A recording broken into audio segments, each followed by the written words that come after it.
Në fillim, gjithçka dukej normale brenda një familjeje të fuqishme, e rrethuar nga rehatia dhe heshtja. Një figurë më e moshuar fillon të vërejë vështrime të çuditshme dhe sjellje që nuk kanë kuptim. Pak nga pak, vendimet merren pa pëlqimin e saj, duke ia ndryshuar plotësisht fatin. Ajo që dukej si kujdes, mund të fshejë një tradhti të pamundur për t'u imagjinuar. Nëse kjo histori ju interesoi, mos harroni të abonoheni në kanal dhe na tregoni nga cili qytet po na ndiqni. Tani, vazhdojmë. Vila e familjes Berisha në vilat gjermane, në Tiranë, gjithmonë u linte mbresa atyre që kalonin në rrugë. 3 kate elegance, kopshte të paqena dhe, në këtë periudhë të vitit, një dekorim krishtlindjes që rivalizonte me vitrinat e bulevardit Dëshmorët e Kombit. Drita të bardha përshkonin të gjithë fasadën, ndërsa pema gati 4 metra e lartë dominonte sallonin kryesor. Artan Berisha vëzhgonte gjithçka nga dritarja e zyrës, me një gotë uiski të harruar në dorë. Në moshën 42 vjeçare, ai ishte imazhi i suksesit. Trashëgimtar i një rjeti dyqanesh materialesh ndërtimi të shtrirë në të gjithë vendin, Artani kishte mësuar herët se burrat e vërtet nuk shfaqin dobësi. Zyra ishte streha e tij, ku shifrat kishin më shumë kuptim se ndjenjat. Në kuzhinë, zonja Fatime këndonte me zë të ulët ndërsa përziente sultjashin. Në moshën 73 vjeçare, nëna e Artanit ruante një energji befasuese. E shkurtër, me flokë të bardhë të kapur gjithmonë topuz, mbante një përparse me lule mbi fustanin e thjeshtë. Duart e saj të vrara nga koha lëviznin me saktësinë e dikujt që e kishte bërë atë recetë qindra herë. Shtëpia mbante erë kanele dhe kujtimesh. Zonja Fatime kujtonte kohën kur jetonin në një shtëpi më të vogël në Laprak, me një obor me fiq dhe fqinj që vinin për vizitë pa lajmëruar. Tani tryeza zinte 20 persona, por rrallëherë kishte më shumë se 3 të ulur në të. Jehona e takave u dëgjua në korridor. Elira Berisha hyri në kuzhinë si dikush që hyn në skenë. E gjatë, elegante, me flokë bjond të krejur në mënyrë perfekte dhe një kostum bezh të qepur me porosi. Sytë e saj të qelët përshkuan kuzhinën me një përbuzje të kalkuluar. Zonja Fatime, e dashur, nuk e pse e merr këtë mundim, tha Elira me një buzëqeshje të ftohtë. Kemi marrë catering pikërisht për këtë. Darka do të jetë e përsosur, profesionale. Sultjashi nuk blihet i gatshëm, Elir. Duhet bërë me dashuri. Është tradit. Tradit, sigurisht, qeshi Elira. Por jemi në kohë moderne. Përveç kësaj, duhet të pushosh më shumë. Kam vënë re se je shumë e lodhur kohët e fundit. Ndonjëherë edhe e hutuar, nuk mendon? Zonja Fatime e pa nusen. Kishte diçka në ata sy që gjithmonë e kishte bezdisur.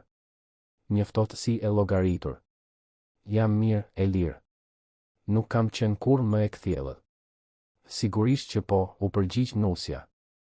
Thjesht, një grua e moshës tënde, vetëm me tenxhere të nxehta, është shqetësuese. Çdo aksident mund të ndodhte. Ne merakosemi kaq shumë për ty. Një vajzë 5 vjeçare hyri me vrap. Sofia kishte flokët e errët të teatrit dhe sytë e qelët të sëmës. Gjyshe Fatime, do të më mësosh të bëj biskota sot? Zonja Fatime hapi një buzëqeshje të sinqertë. Sigurisht, shpirti im. Menjëherë pas drekës. Sofia, e dashur, zëri i Elirës e preu momentin. Gjyshja është e zënë. Dhe ti ke piano pas pak. Eja. Zonja Fatime pshertiu. Mendja i shkonte te gjërat e vogla që po ndodhnin muajt e fundit. Dokumente që shfaqeshin në vende të ndryshme. Biseda që ndërpriteshin kur hynte ajo. Artani që shmangte vështrimin e saj gjithmonë me ndonjë mbledhje urgjente. Kur Artani i prezantoi Elirën 5 vjet më parë, Fatimia u përpoq të shite më të mirën. Ajo vinte nga një familje tradicionale, kishte studiuar në shkolla të mira. Por kishte diçka që nuk përputhej. Një ambicie që shfaqej në sytë e saj kur shite vilën, bishuterit, gjithçka që përfaqësonte mbiemri Berisha. Dasma ishte e shpejtë, madhështore. Shtatzënia erdhi shpejt, si e planifikuar. Që atëherë shtëpia ndryshoi. Punonisit e vjetër u pushuan nga puna. Dekori i rinovuar fshiu gjurmët e historisë së familjes. Dhe zonja Fatime po shtyhej dalëngadalë në periferi të shtëpisë së saj. Në zyrë, Artani kishte një mbledhje pas 10 minutash. Dera u hap pa leje. Elira hyri duke buzëqeshur. Zemër, duhet të flas me ty për diçka të rëndësishme. A mund të jetë shpejt? Ka të bëjë me nënën tënde. Jam e shqetësuar. Kam vënë re gjëra që më angushtojnë. Artani ndjeu një shtrëngim në stomak. Çfarë gjërash? Haresa. Huti. Dje këmbënguli se i kishim vjedhur bishuterit, të cilat më pas pranoi se i kishte ruajtur në një vend tjetër. Sot e gjeta duke folur vetëm në kopsht. Dhe ka pasur edhe shpërthime agresiviteti. Agresiviteti? Nëna ime nuk ka qenë kur agresive. Elira pshertiu. E di që është e vështirë ta pranosh. Por mosha vjen për të gjithë. Nëna jote ka nevojë për kujdes të veçantë, vëmendje mjekësore profesionale. Ajo është mirë. Elira ju afrua tryezës duke i masazhuar supet. Artan, ti e do nënën tënde. Prandaj duhet të mendosh për më të mirën për të. Ka vende të mrekullueshme me strukturë mjekësore, profesionistë të specializuar. Po flet për azil. Po flas për kujdes profesional. Dhe duhet të mendoj për vajzën tonë. Sofia është në një fazë të rëndësishme. Të kesh një gjyshe në shtëpi që po humbet kthjelltësinë nuk është e shëndetshme. Nëna ime e adhuron Sofin. Pikërisht prandaj duhet të veprojmë para se të ndodhë diçka e rëndë. Imagjino sikur haron sobën ndezur, sikur rrëzohet nga shkallët. A do ta falje veten? Artani kaloi dorën nëpër fytyrë. Duhet të mendohem. Sigurisht, zemër. Por mos harro, ne kemi përgjegjësi. Ndonjëherë dashuria do të thotë të marrësh vendime të vështira. Darka ushtrua në sallën e ngrënies. Tryez e përsosur, vetëm 4 vende. Sofia përpiqej të gjallëronte atmosferën duke treguar për pianon. Elira buzëqeshte. Artani hante në heshtje. Zonja Fatime vëzhgonte gjithçka. Si nusja i shmangte bisedat me të, si i biri i shmangej vështrimin. Diçka po ndodhte. Ajo e ndjente në ajër. Pas darkës, mbeti vetëm duke parë pemën aq të madhe dhe jo personale. Kujtoi pemët e vogla të fëmijërisë, zbukurimet e bëra me dorë.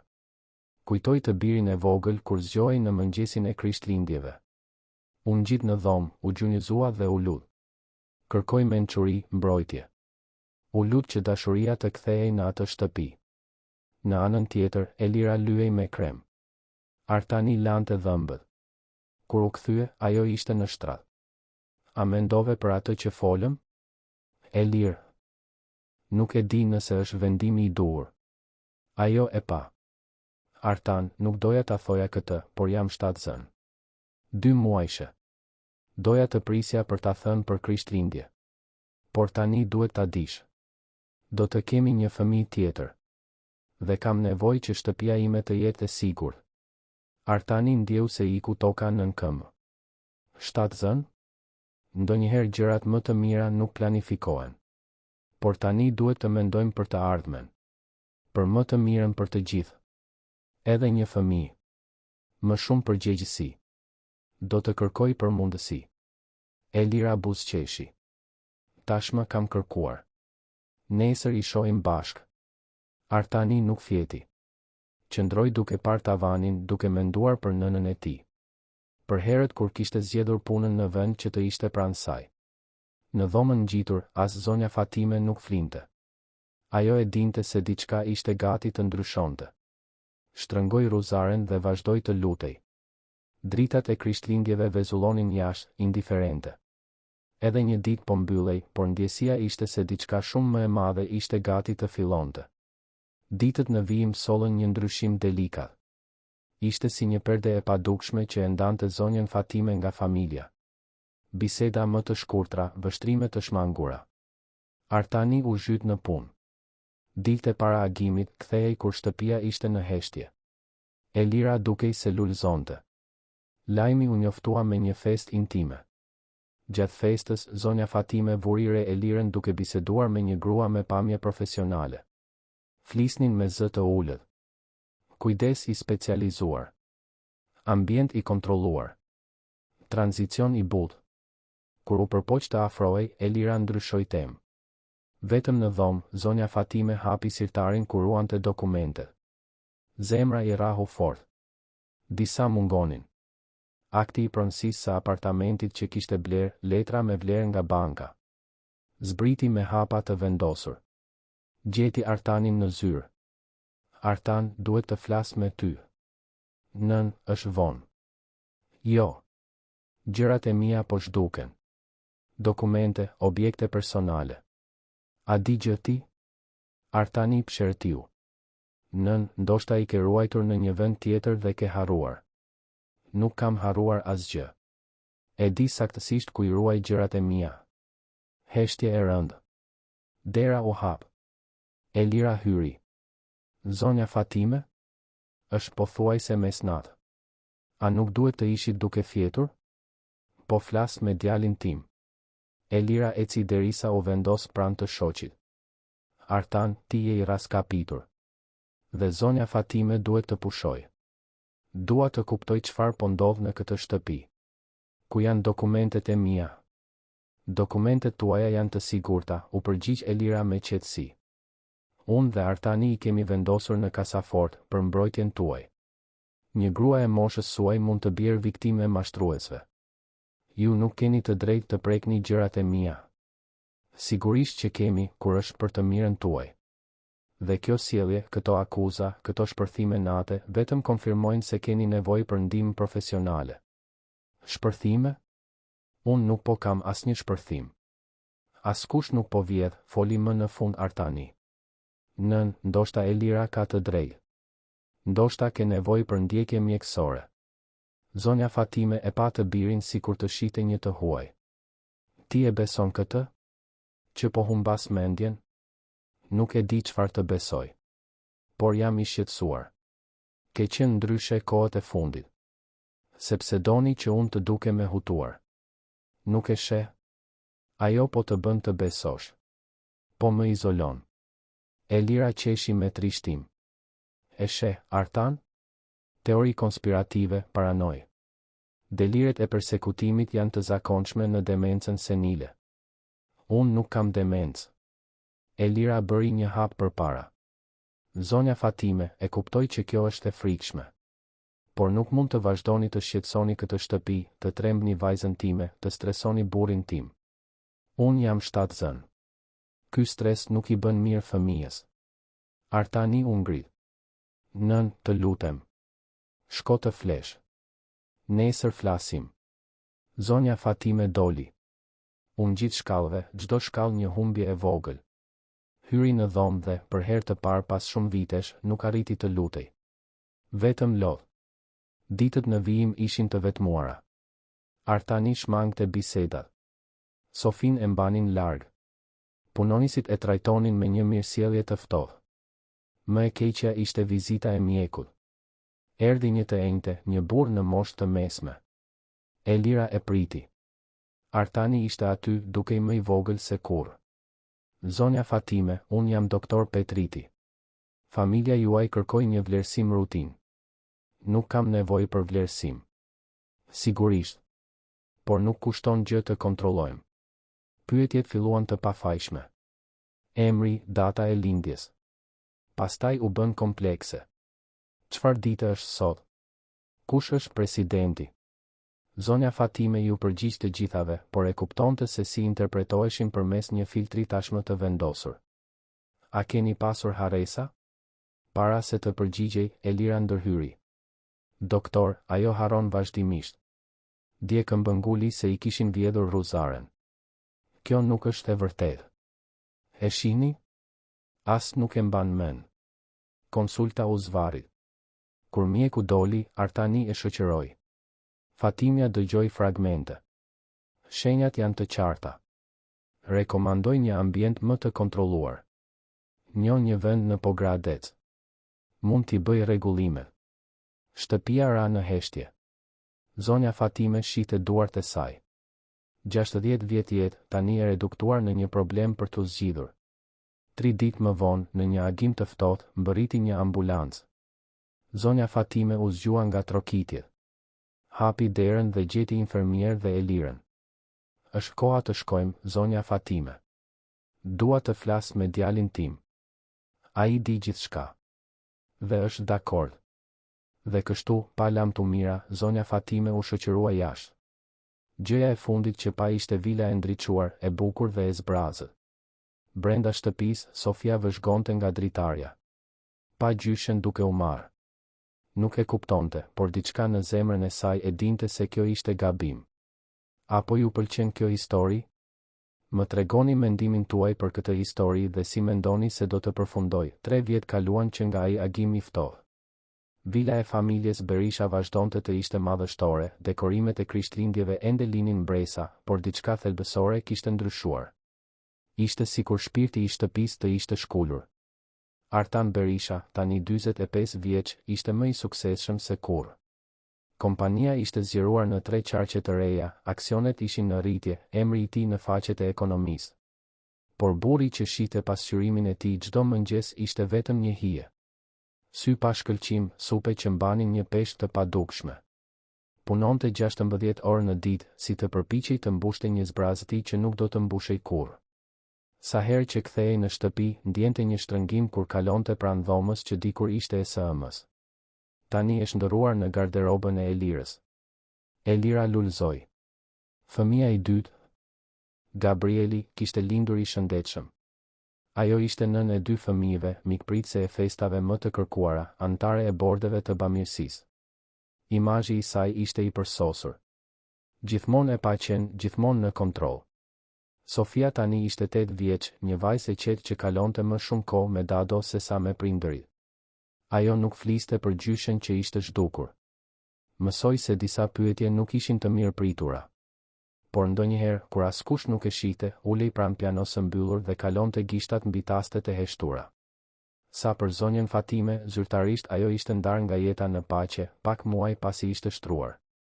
Kjo ishte ajo që ju tha Artanit përmes një telefonate të shkurtër. U bë një funeral diskret me arkivol të mbyllur, të cilin ai e pa, por nuk pati guxim ta hapte. Gjithçka efikase, e pastër, e përshtatshme. Ai kur nuk e vizitoi nënën e tij në ata muaj. Elira gjithmonë kishte një arsye për ta shtyrë. Fëmia ishte i sëmur, ai kishte një udhëtim të rëndësishëm. Justifikimet u grumbulluan derisa erdhi lajmi se ishte tepër vonë. Artani e ruajti fajin siç ruajnë të tjerët fotografitë.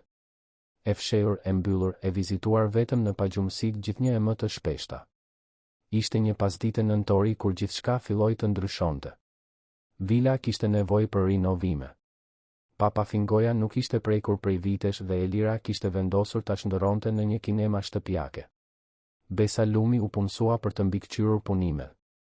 Në moshën 36 vjeçare, ajo punonte si menaxhere projektesh, por vite më parë kishte punuar si asistente administrative në një institucion kujdesi në Pogradec. Kur Besa hyri në vilë për herë të parë, ndjeu diçka familjare. Sikur ajo shtëpi të ruante sekrete që pëshpëritnin nëpër mure. Puna në Papa Fingo filloi. Ekipi gjeti dekada historie. Mobilje të vjetra, kuti me dokumente, piktura të pluhurosura. Ishte në ditën e tretë që Besa e gjeti. Po organizonte pikturat kur një portret ra. Imazhi ishte i një gruaje rreth të 60-tave, me flokë të bardhë topuz, sy të butë dhe një buzëqeshje që rrezatonte ngrohtësi. Një fustan i thjeshtë dhe një ruzare në duar. Besa mori portretin dhe ndjeu zemrën t'i rritë fort. Ajo fytyrë. Ajo e njihte atë fytyrë. Kujtimet erdhën si një lumë. Pogradeci, 4 vjet më parë, kur punonte në shtëpinë e të moshuarve, qetësia. Ajo kujtonte një zonjë që kishte mbërritur një agim, e sjell me ambulancë, pa familjar. Ajo zonjë ishte ndryshe. Nuk ishte e hutuar, nuk ishte e sëmur. Vetëm tmerrësisht e trishtuar. Ditët e paraqante me zë të ulët, duke thirrur të birin. Pastaj filloi të lutej. Lutej çdo natë duke parë nga dritarja. Besa kujtonte se sa e sjellshme ishte ajo grua me të gjithë. Ndihmonte pacientët e tjerë, bisedonte me punonjësit, këndonte këngë të vjetra. Ishte e kthjellët, plotësisht e vetëdijshme. Dhe prandaj Besa nuk e kuptoi kurrë pse ishte aty. Gruaja thoshte se ishte marrë kundër vullnetit të saj, se i biri ishte mashtruar, se duhej të kthehej për t'u kujdesur për mbesën. Por dokumentet thoshin diçka tjetër. Thoshin demencë, rrezik për veten, se familja do ta vizitonte. Por familja nuk e vizitoi kurrë. Besa kujtonte krishtlindjet e atij viti. Ishte në turn kur gjeti zonjën ulur vetëm, duke parë pemën plastike. Gruaja këndonte me zë të ulët një këngë krishtlindjesh, me lot që i rridhnin faqeve. E di, e dashur, krishtlindjet kanë qenë gjithmonë periudha ime e preferuar. Jo për dekorimet, por sepse familja mblidhej. Tani nuk kam më familje. Ose më mirë, kam, por ata zgjodhen të besojnë gënjeshtrat. Besa i kishte mbajtur dorën asaj gruaje. Dhe tani, 3 vjet më vonë, po mbante portretin e saj brenda shtëpisë ku duhej të kishte jetuar. Ajo grua nuk vdiq kur, pëshpëriti Besa. Të paktën jo kur than. Ajo e kujtonte sepse i kishte mbetur në mendje. 2 javë pas atyre krishtlindjeve, kur u kthye nga pushimet, pyeti për zonjën.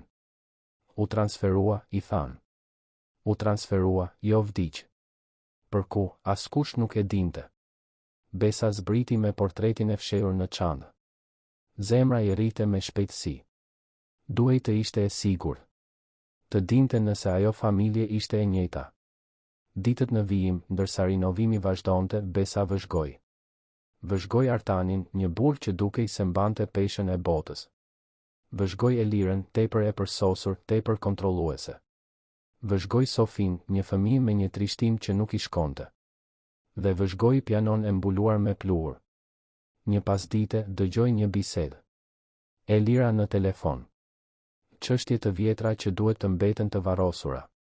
Nuk dua që asgjë të kthehet për të na përndjekur, veçanërisht tani që Artani ka pushuar së bëri pyetje. Kjo ishte e mjaftueshme. Besa e dinte se duhej të vepronte. Kërkoi një takim me Artanin.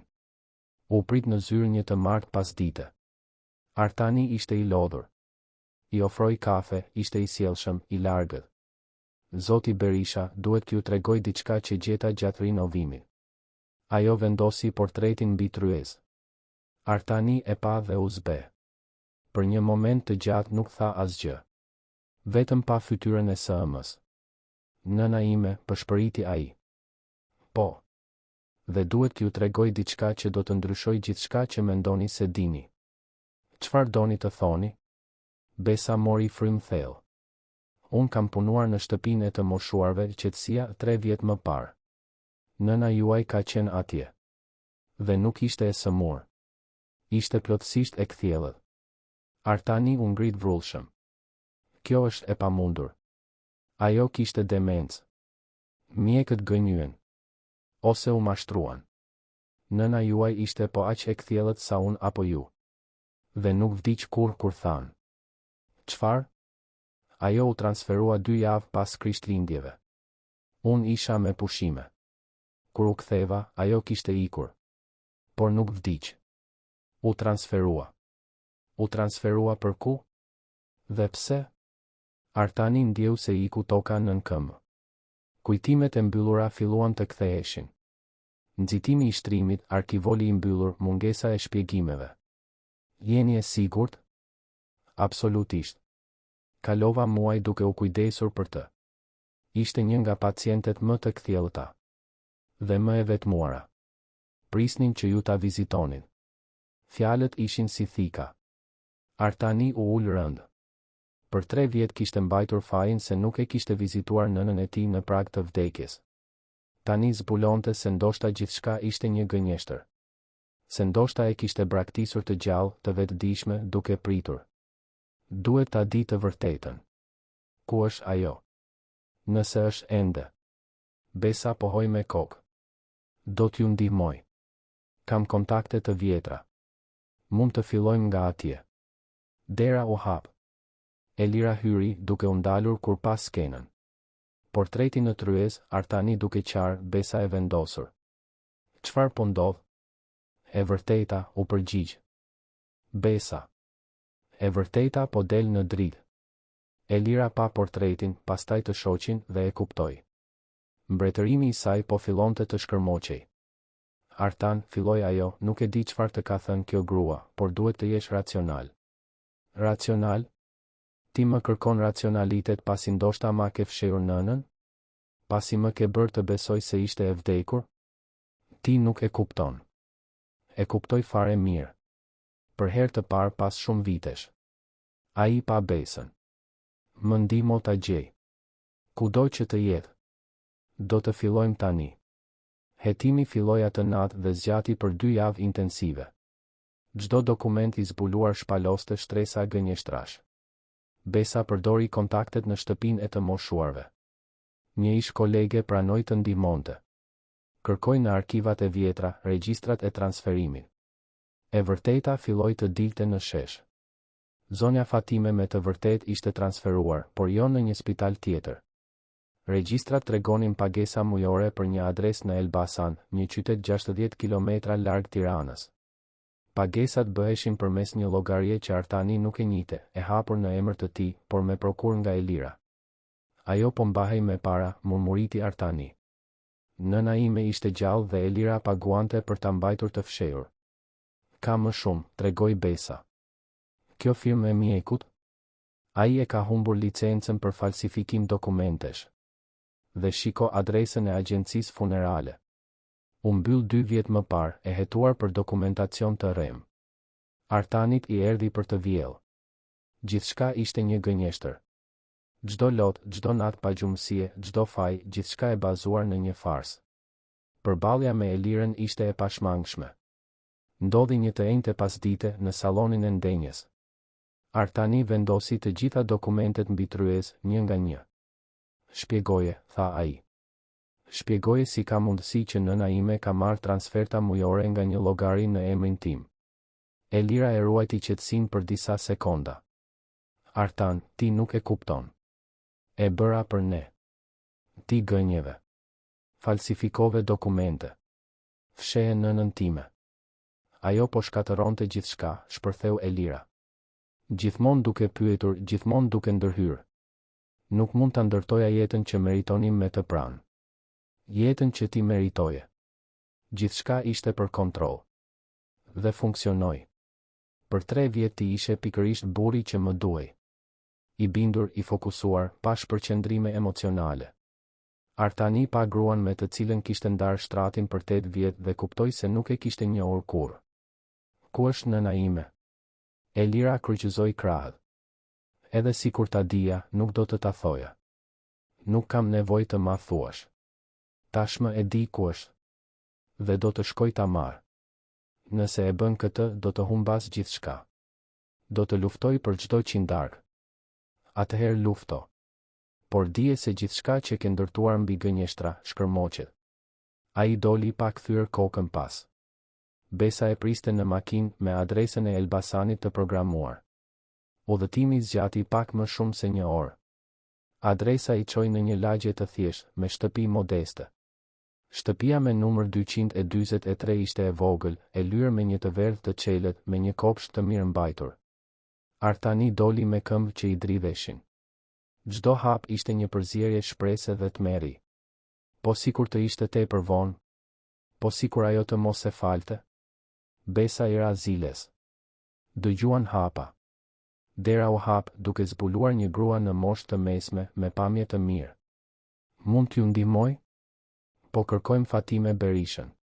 Gruaja i studioi, pastaj fytyra i u ndriçua. Ju jeni nga Artani? Unë jam Artani. Jam djali i saj. Gruaja mbuloi gojen, me lot që i mbushën sytë. Faleminderit Zotit. Ajo kur nuk e humbi besimin. Hyni, ju lutem. E ndoqën nëpër një korridor modest deri në një dhomë të vogël por komode. Dhe aty, ulur në një poltron pranë dritares, me ruzaren në duar dhe flokët e bardhë, ishte zonja Fatime. Ajo ngriti sytë. Për një moment mbeti e palvizur, sikur të mos besonte. Pastaj ruzarja i ra nga duart. Artan? Nën. Artani përshkoi dhomën dhe u gjunjëzua pranë poltronës, duke futur fytyrën në preherin e sëmës. Zonja Fatime, me duar që i dridheshin, i përkëdheli flokët e të birit, me lot që i rridhnin faqeve. Ti erdhe. Biri im, ti më në fund erdhe. Më fal. Më fal, nën. Isha kaq i verbër. Besova gënjeshtrat. Të braktisa. Sërhërhër, ti je këtu tani. Kjo është gjithçka që ka rëndësi. Qëndruan kështu për minuta të tëra, 3 vjet ndarje, dhimbje dhe gënjeshtra po laheshin nga lotët. Besa dhe pronarja e shtëpisë u tërhoqën diskretisht. Kur më në fund u qetësuan, Artani u ul në këmbët e poltronës, duke I mbajtur duart e së ëmës sikur të kishte frikë se do të zhdukej. Më trego gjithçka. Dhe zonja Fatime tregoi. Për agimin kur e morën për muajt në institucionin në Pogradec, për transferimin e papritur në atë shtëpi. Për Julin, pronaren e shtëpisë, një infermiere në pension që kishte pranuar të kujdesej për të në këmbim të pagesave, por që me kalimin e kohës ishte bërë një mike e vërtetë. Juli më trajtoi me mirësi. Ajo nuk e dinte të gjithë të vërtetën në fillim, por pak nga pak I tregova. U indinjua, donte të thërriste policin, por I kërkova të mos e bënte. Kisha frikë. Dhe kisha besim se një ditë ti do ta zbuloje të vërtetën. Duhej ta kisha kuptuar më herët. Ti e doje gruan tënde. Ose mendoje se e doje. Dashuria mund të na verboj, birë. Por gjithashtu mund të na shëroj, kur është e vërtetë. Artani qëndroi në Elbasan deri në mbrëmje, duke biseduar, duke kërkuar falje, duke dëgjuar historitë e 3 viteve të fundit. Zonja Fatime foli për netët e lutjes, për besimin që e mbajti, për sigurinë se një ditë ai do të kthehej. Kur më në fund u përshëndet, ishte me premtimin për t'u kthyer të nesërmen. Duhet të organizoj disa gjëra fillimisht, nën. Por do të sjell përsëri në shtëpi. Mos u nxito, birë. Tani që e di se je kthyer tek unë, mund të pres edhe disa ditë. Në rrugën e kthimit për në Tiranë, Artani ishte në heshtje. Besa respektoi hapësirën e tij, duke e lënë të përpunonte gjithçka që kishte zbuluar. Kur arritën në qytet, ai më në fund foli. Faleminderit. Faleminderit që pate guximin të më tregoje të vërtetën. Ti shpëtove nënën time. Më shpëtove edhe mua. Bëra vetëm atë që ishte e drejtë. Ditët në vijim, Artani mori të gjitha masat e nevojshme. U konsultua me avokat të specializuar në të drejtën familjare. Dokumentet që Besa e kishte ndihmuar të mblidhte ishin prova të mjaftueshme për falsifikim, për vetësim të palishëm dhe madje edhe rrëmbim. Betejë ligjore do të ishte e gjatë dhe e komplikuar, por Artani ishte I përgatitur të luftonte me të gjitha forcat. Nuk bëhej fjalë vetëm për drejtësi. Bëhej fjalë për të shpëtuar vitet që ju vodhen, për të rindërtuar familjen që gati e humbi plotësisht. Elira u përpoq të negocionte. Dërgoi mesazhe, bëri telefonata, madje u shfaq një herë në zyrën e Artanit. Ai e priti me një ftohtësi që ajo nuk e kishte parë kurrë tek ai. Artan, mund ta zgjidhim këtë në mënyrë të civilizuar. Mendo për fëmijët tanë. Po mendoj për ta. Sofia tashmë e di të vërtetën. Dhe Gabrieli do ta di kur të ketë moshën për të kuptuar. Ata meritojnë të rriten duke ditur se çfarë është ndershmëria. Ti po shkatëron familjen tonë. Jo, Elir. Ti e bëre këtë 3 vjet më parë, kur vendose të shkulësh nënën time nga jeta e saj dhe nga e imja. Unë vetëm po korrigjoj gabimin që të besova ty. Ajo doli nga zyra e tërbuar, por Artani e dinte se zemërimi I saj ishte vetëm frikë. Frikë se do të humbiste gjithçka që kishte arritur përmes manipulimit dhe gënjeshtrave. Sofia ishte pjesa më delikate e gjithë procesit. Artani u ul me të bien një pasdite të qetë dhe I tregoi të vërtetën. Vajza 8 vjeçare dëgjoi gjithçka me sy të zgurdulluar, me lot që I rridhnin kur kuptoi se gjyshja që e donte aq shumë ishte gjallë. Gjyshja Fatime është gjallë? Vërtet? Vërtet, bia ime. Dhe së shpejti do ta sjellim përsëri në shtëpi. Mund të vi me ty herën tjetër që do ta vizitosh? Sigurisht që mundesh. Ajo do të gëzohet shumë që do të shoh. Në fundjavën pasuese, Artani e çoi Sofin në Elbasan. Ribashkimi mes gjyshes dhe mbesës ishte I një emocioni që I kalonte fjalët. Zonja Fatime qau kur pasa ishte rritur Sofia dhe vajza u kap pas gjyshes sikur të mos donte ta lëshonte më kurrë. Ata kaluan gjithë pasditën bashkë. Zonja Fatime tregoi histori, I mësoi Sofis të lutej me ruzare, foli për biskotat që do të bënin bashkë sapo të kthehej në shtëpi. Vajza dëgjonte gjithçka me vëmendje, duke thithur çdo fjalë, çdo gjest, çdo buzëqeshje të gjyshes që mendonte se e kishte humbur përgjithmonë. Juli vëzhgonte nga larg me një buzëqeshje. Ajo grua që ajo e kishte kujdesur për 3 vjet më në fund po merrte atë që meritonte. Dashuri, familje, drejtësi. Kur erdhi koha për t'u larguar, Sofia e përqafoi fort gjyshen. Do të kthehem javën tjetër, gjyshe. Premtoj. Do të pres, besa ime e bukur. Gjithmonë do të pres. Në makinë, duke u kthyer në Tiranë, Sofia shite nga dritarja me një shprehje mendimtare. Babi, pse mami ja bëri atë gjyshes? Artani mori frym thellë. Ndonjëherë njerëzit bëjnë gjëra të këqija sepse kanë frikë. Frikë se mos humbasin kontrollin, frikë se mos nuk janë qendra e vëmendjes. Mami yt kishte shumë frikëra që i fshihte shumë mirë. A do të shkoj në burg? Nuk e di, Sofia. Këtë do ta vendosin gjykatësit. Por pavarësisht se çfarë ndodh, duhet të dish se asgjë nga këto nuk është faji yt. Ti je një fëmijë i mrekullueshëm dhe je e dashur. Nga unë, nga gjyshja Fatime, dhe po, edhe nga mami yt, në mënyrën që ajo di të dojë. Javët kaluan. Artani punoi pa u lodhur me avokatët, duke organizuar ndarjen, duke siguruar që gjithçka të bëhej në mënyrën më të drejtë të mundshme. Elira u përpoq të përdorte Gabrielin si mjet shkëmbimi, por Artani ishte i prerë. Fëmijët nuk do të përdoreshin si armë në këtë luftë. Më në fund, një mëngjes dhjetori, pak ditë para Krishtlindjeve, Artani shkoi të merrte zonjën Fatime në Elbasan për ta sjellë përfundimisht në shtëpi. Juli e ndihmoi të paketonte sendet e pakta që kishte grumbulluar në këto vite. Do të më marr malli për ty, tha Juli, duke përqafuar zonjën Fatime. Ti solle kaq shumë dritë në këtë shtëpi. Dhe ti më dhe një shtëpi kur unë nuk kisha asnjë. Nuk do ta harroj kurrë mirësinë tënde. Dy gratë u përshëndetën me Lot, por ishin Lot të lumtur. Lot mirënjohjeje dhe shprese. Kur zonja Fatime hyri nga dera kryesore e vilës së Berishajve, Sofia po priste në hol, duke mbajtur një buqet me lule që e kishte zgjedhur vetë. Vajza vrapoi për të përqafuar gjyshen, dhe të dyja qëndruan aty, në mes të atij holli të madh, duke qarë dhe duke qeshur në të njëjtën kohë. Mirë se erdhe në shtëpi, gjyshe. Faleminderit, shpirti im. Faleminderit që nuk më harrove kurrë. Artani vëzhgonte skenën me zemër të shtrënguar. 3 vjet. 3 vjet që ai nuk mund t'i kthente kurrë. Por ai kishte të tashmen. Kishte shansin të rifillonte, të bënte ndryshe, të ishte djali që duhej të kishte qenë gjithmonë. Ditët në vijim, shtëpia kaloi një transformim të heshtur. Garderoba që kishte zënë vendin e dhomës së zonjës Fatime u çmontua. Mobiljet e saj që ishin ruajtur në papafingo u sollën përsëri. Fotografitë e saj u kthyen në mure. Objektet e saj personale u kthyen në vendet e tyre të zakonshme. Vila e Berishajve po restaurohej, jo vetëm fizikisht, por edhe emocionalisht. Shpirti që ishte shkullur po vendosej me kujdes përsëri në vend. Një javë pas kthimit të zonjës Fatime, Artani organizoi një darkë të vogël. Vetëm ai, nëna e tij, Sofia dhe Besa, e cila ishte bërë një pjesë e rëndësishme e kësaj historie shpëtimi dhe shpengimi. Gjatë darkës, zonja Fatime pa rreth tryezës dhe buzëqeshi. E dini, kam kaluar kaq shumë net duke ëndërruar për këtë moment. Të jem këtu përsëri, në këtë shtëpi, e rrethuar nga njerëzit që dua. Kishte momente kur mendoja se nuk do të ndodhte kurrë. Por ndodhi, nën.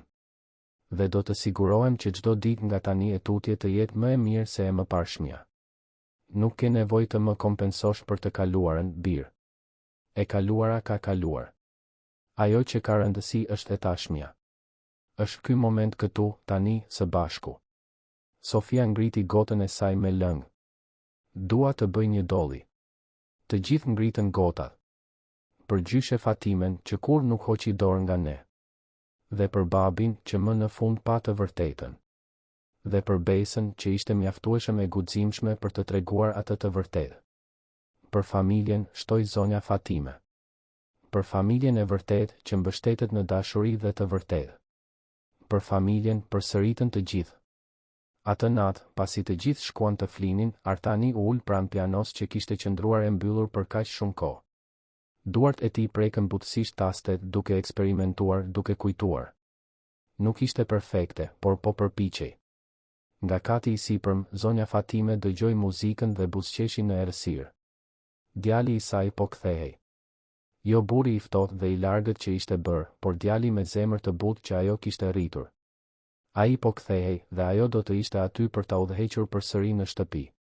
Krishtlindjet po afroheshin dhe për herë të parë pas shumë vitesh, vila e Berishajve kishte arsye për të festuar me të vërtetë.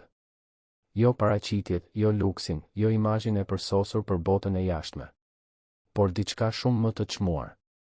Dashuri të vërtetë, falje, një shans të dytë.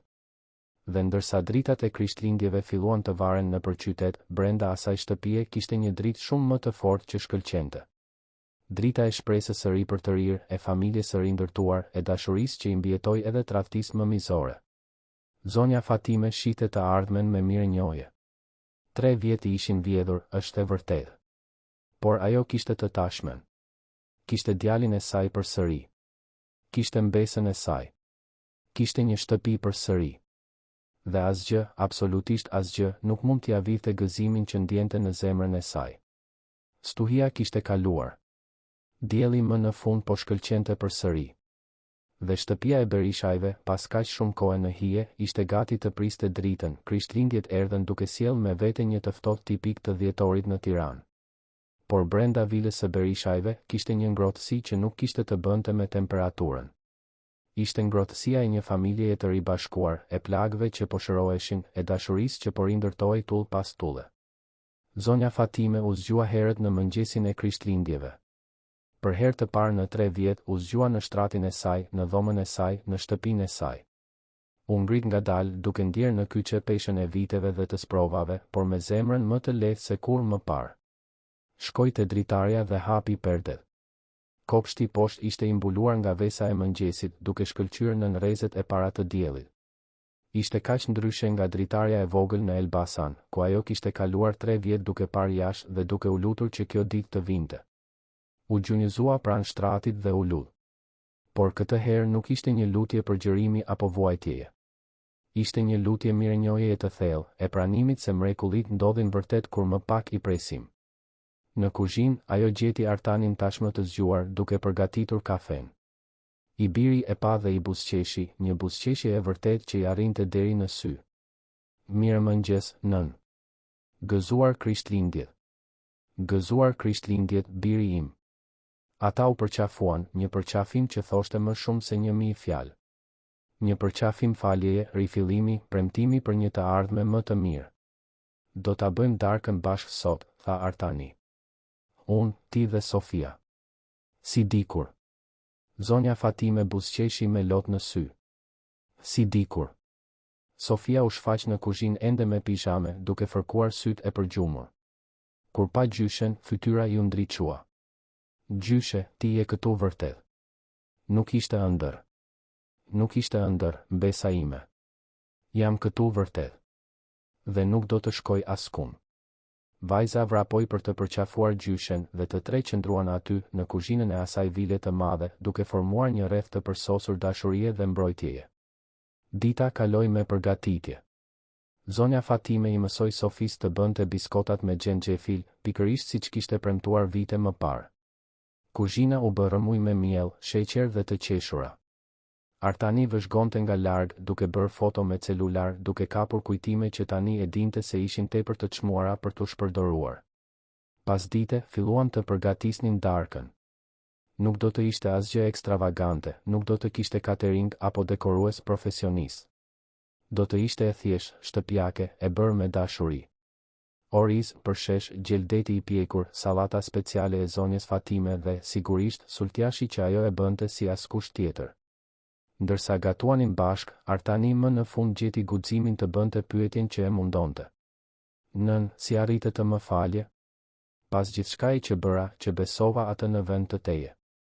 Zonja Fatime ndaloi së përzjeri tenxhere dhe pa të birin. Artan, ti u mashtrove nga dikush shumë e aftë në manipulim. Elira e dinte saktësisht cilat butona të shtypte, cilat frikëra të shfrytëzonte. Ti nuk je i përsosur, bir. Asnjëri prej nesh nuk është. Por ti u ktheve. Ti kërkove të vërtetën. Ti më solle përsëri në shtëpi. Kjo vlen më shumë se çdo gabim i së kaluarës. Por 3 vjet, nën. 3 vjet që të lash vetëm. 3 vjet që më mësuan forcën e besimit, thellësinë e dashurisë së vërtet, vlerën e çdo momenti që kemi bashkë. Nuk ishin vite të shpërdoruara, bir. Ishin vite rritjeje, mësimi. Dhe tani jemi këtu, më të fortë se më parë. Artani përqafoi të ëmën duke i lënë lotët të binin lirshëm. Sofia ju bashkua përqafimit dhe të tre qëndruan aty në mes të kuzhinës që mbante erë kanele dhe dashurie. Zilja ra. Artani shkoi të hapte dhe gjeti besën në derë duke mbajtur një byrek me mollë. Shpresoj të mos ju bezdis. Solla ëmbëlsiren. Sigurisht që nuk na bezdis.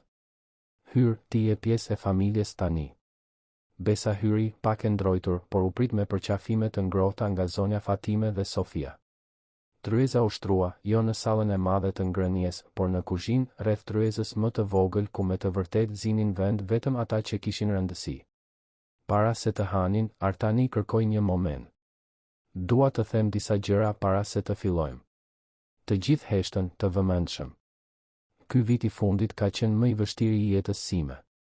Zbulova se e kisha ndërtuar ekzistencën time mbi gënjeshtra. Se lëndova personin që më donte më shumë në botë. Se gati humba gjithçka që ka vërtet rëndësi. Por ishte gjithashtu viti kur mësova kuptimin e vërtet të faljes, të shansit të dytë, të dashurisë pa kushte. Ai pa të ëmën. Nën, ti më mësove se dashuria e vërtet nuk dorëzohet kurrë. Ti prite për mua edhe kur unë nuk e meritoja. Faleminderit për besimin tënd të palëkundur. Pastaj pa Sofin. Dhe ti, bia ime, më tregove se kur nuk është vonë për të rifilluar, për të qenë një person më i mirë, për të zgjedhur atë që është e drejtë në vend të asaj që është e lehtë. Dhe më në fund pa besën. Dhe ti pate guximin të thuash të vërtetën kur do të ishte shumë më e lehtë të heshtje. Ti e shpëtove këtë familje. Le të bëjmë një dolli, tha zonja Fatime, duke ngritur gotën e saj. Për dashurinë që i mbjeton stuhive. Për të vërtetën që çliron. Për familjen që zgjedhim të ndërtojmë çdo ditë. Për familjen, për sëritën të gjithë. Darka ishte e zhurmshme, plot biseda të mbivendosura, të qeshura, histori që tregoheshin dhe ritregoheshin. Sofia fliste pa pushim, duke bërë plane për të gjitha gjërat që do të bënte me gjyshen. Besa ndante kujtime nga koha kur kujdesej për zonjën Fatime në Pogradec, detaje që tani mund të thuheshin me zë të lartë. Pas darkës, Artani solli kitaren që nuk e prekte prej vitesh. Zonja Fatime u ul pranë pianos. Së bashku, bab e bir bën muzikë për herë të parë në dekada. Nuk ishte perfekte, ishin ndryshkur, por ishte e vërtetë. Ishte e tyre. Sofia kërcente në përdhom, duke u rrotulluar me krah të hapur, duke qeshur nga gëzimi i pastër i të qenit e rrethuar nga dashuria. Besa duar trokiste në ritëm, duke buzëqeshur teksa shite atë familje që gati humbi, tani kaq e gjallë dhe e plollë. Kur nata u thellua, Besa u përshëndet me premtimin për t'u kthyer së shpejti. Sofia shkoi në shtrat, e raskapitur por e lumtur. Artani dhe zonja Fatime mbetën në sallon, duke parë pemën e krishtlindjeve që e kishin zbukuruar bashkë. E di çfarë më ka munguar më shumë në këto 3 vjet, pyeti zonja Fatime. Çfarë, nën? Kjo heshtje. Heshtja komode e të qenit me dikë që e do pa pasur nevojë të mbushësh çdo moment me fjalë. Artani i kapi dorën së ëmës. Edhe mua më ka munguar. Gjithçka. Ti. Ata qëndruan aty për një kohë të gjatë, thjesht duke ekzistuar në të njëjtën hapësirë, në të njëjtin moment, së bashku. Muajt në vijim sollën ndryshime. Betejë ligjore me Elirën u zgjidh. Ajo nuk shkoi në burg, por humbi shumë nga ato që kishte fituar përmes manipulimit. Gabrieli kalonte fundjavat me Artanin dhe, pak nga pak, mësonte të njëjtë gjyshen që ishte mohuar. Vila ndryshoi. Nuk ishte më një muze i paraqitjeve të përsosura, por një shtëpi e gjallë, e zhurmshme, e papërsosur dhe e mrekullueshme. Kishte të qeshura në korridore, muzikë në sallon, erë gatimi shtëpie në kuzhinë. Artani ndryshoi më rënjësisht. Zvogëloi orët e punës, mësoi të delegonte, të besonte. Filloi të ishte i pranishëm në darka, në pasditet e së dielës, në momentet e vogla dhe të çmuara që më parë i linte të kalonin. Sofia lulëzoi nën kujdesin e gjyshes. Mësoi të luante piano, të bënte biskota, të lutej me ruzare. Por më e rëndësishmja, mësoi se çfarë do të thotë të duhesh pa kushte, pa manipulime, pa agjenda të fshehura. Dhe zonja Fatime, në vitet e saj të fundit, jetoi e rrethuar nga gjithçka që kishte dëshiruar gjithmonë. Jo luks apo status, por dashuri të vërtet, familje të bashkuar, paqen e të diturit se nuk e kishte shpërdoruar besimin e saj. Një vit pas atij krishtlindje e ribashkimi, familja ishte përsëri e mbledhur rreth tryezës. Por këtë herë kishte më shumë njerëz. Juli ishte ftuar nga Elbasani. Disa miq të vërtetë. Njerëz që e kishin mbështetur Artanin gjatë periudhës së vështirë. Gjatë darkës, Sofia ngriti gotën e saj. Dua të bëj një dolli. Të gjithë u bën të vëmendshëm. Për vitin e kaluar që ndryshoi jetët tona. Për njerëzit e guximshëm që thonë të vërtetën. Dhe kryesisht për gjyshe Fatimen që na mësoi se dashuria e vërtet është më e fortë se çdo gënjeshtër. Pati duar trokitje. Zonja Fatime qau me lot të lumtur. Dhe Artani, duke parë rreth asaj tryeze plot me njerëz që i donte, kuptoi më në fund atë që ati ishte përpjekur t'i mësonte, atë që nëna e tij e kishte ditur gjithmonë. Suksesi nuk matet me para apo prona. Matet me momente si ky. Me dashuri të ndarë. Me familje të bashkuar. Dritat e krishtlindjeve shkëlqenin jashtë, duke u pasqyruar në dritare.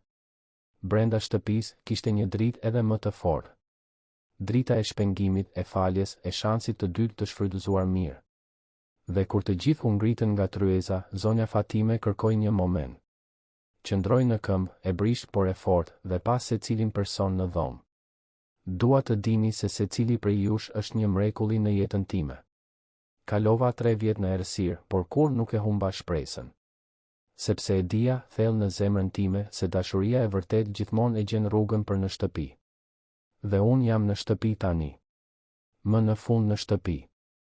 Nuk pati sy të thatë në dhomë. Artani përqafoi të ëmën, Sofia ju bashkua, dhe së shpejti të gjithë ishin në një përqafim të madh kolektiv, një rreth dashurie dhe mirënjohjeje. Nata përfundoi me muzikë, të qeshura dhe plane për të ardhmen. Plane të thjeshta, por të çmuara. Udhëtime familjare, pasdite të së dielës bashk, krishtlindje që do të festoheshin me dashuri në vend të paraqitjeve.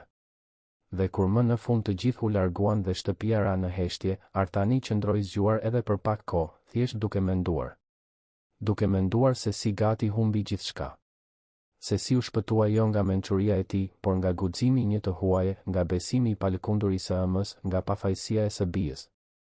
Në dhomën ngjitur, zonja Fatime lutej lutjet e saj të natës. Por tani, në vend që të kërkonte, ajo falënderonte. Falënderonte për çdo ditë, për çdo moment, për çdo përqafim. Falënderonte për mrekullinë që provoi se edhe në errësirën më të thellë, drita mund të gjejë një rrugë. Dhe jashtë, qyteti flinte në një qiell me yje. Por brenda vilës së Berishajve, diçka shumë më e rrallë dhe e çmuar kishte ndodhur. Një familje ishte shpëtuar. Dashuria kishte fituar. Dhe besimi ishte shpërblyer. Sepse në fund, kjo është magjia e vërtet e krishtlindjeve. Nuk është te dhuratat apo dekorimet. Është në aftësinë e dashurisë për të shëruar, për të falur, për të rindërtuar atë që është thyer. Është te shansi i dytë që të gjithë e meritojnë. Është te ribashkimi që duke i pamundur por bëhet real. Fundi i historisë. Të dashur dëgjues, shpresojmë që historia e Artanit, zonjes Fatime dhe Sofis t'ju ketë prekur zemrën. Nëse u emocionuat me këtë udhëtim dhimbjeje, faljeje dhe ribashkimi, lini një pëlqim, abonohuni në kanal dhe na tregoni në komente se çfarë ju la më shumë mbresa në këtë histori.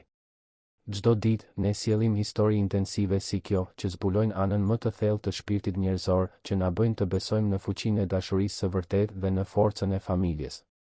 Ju presim në episodin e ardhshëm, sepse çdo histori këtu është një provë se mrekullit ndodhin kur më pak i presim, dhe se dashuria gjithmonë e gjen rrugën për në shtëpi.